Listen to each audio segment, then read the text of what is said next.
In this Euclidean geometry tutorial, we are going to work on all that you need to know about the eighth theorem, and we're also going to work on the proof of this theorem. Hi guys, Lever here from Right Young Brains.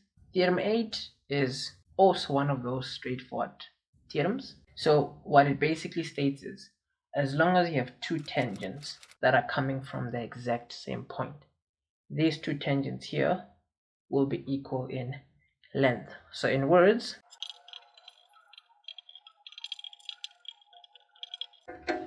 if two tangents are drawn from the same point, then those two tangents are equal in length.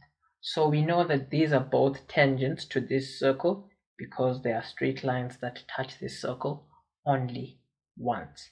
Now, proving this theorem is also quite simple because we are also going to be making use of another tangent law. So if we're going to prove that these two lines, or rather these two tangents, are equal, the first thing is we need to make a construction. Three lines actually will be constructed. The first two will be OB and OA, which are equal to each other because they are the radius of this circle. And the other line that you need to construct is OA. So we need to state that on our answer sheet. There we go. As long as you have these three lines constructed, you are somewhat one step closer to working out or giving an answer for this proof. Once this is laid out, what you want to keep in mind is we are now dealing with two separate triangles. So in these two triangles, the main idea is you want to prove that these two triangles are congruent. Remember, if you prove that these two triangles are congruent, then automatically AB and AC will need to be equal to each other as well.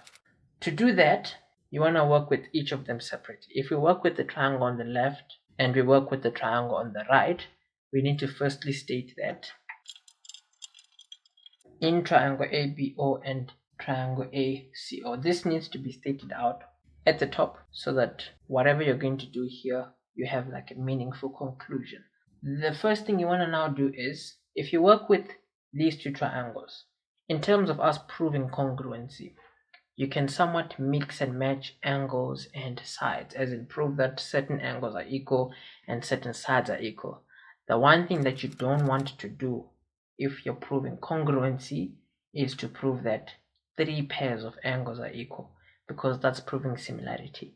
So in our case, we just need to map out three pairs of pieces of information that are equal to each other between these two triangles.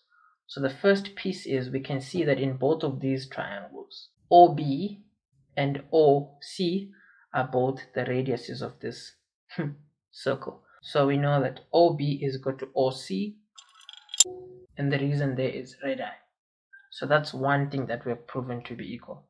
A side, or rather two sides, one side and another side. The next thing is OA is a common side for both triangles. And then lastly, we need one other piece of information. And in our case here, we know that these are both tangents to this circle.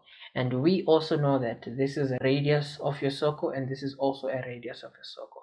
So if we think of a certain Euclidean geometry theorem, we know that angle OBA is equal to 90 and angle OCA is also equal to 90, because a tangent and a radius will always meet at an angle of 90 degrees. So what we are going to state here is that OBA is equal to 90 and OCA is equal to 90 because a tangent will always be perpendicular to a radius. So as a conclusion from these two is that OBA is equal to OCA. So if you check here, we have proven that a pair of sides are equal, another pair is equal, and then here we've proven that two angles from these two triangles are also equal to each other. So we have somewhat proven that these two triangles are congruent. In order for us to lay that out, we just need to have these three lines here in between our two triangles, as in A BO, triangle ABO, is congruent to triangle ACO. Our reason for that is side-side angle. We have proven that two sides are equal and two angles are also equal.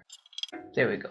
So in light of this, we can now basically conclude that AB has to be equal to AC because all sides and all angles of congruent triangles are equal to each other.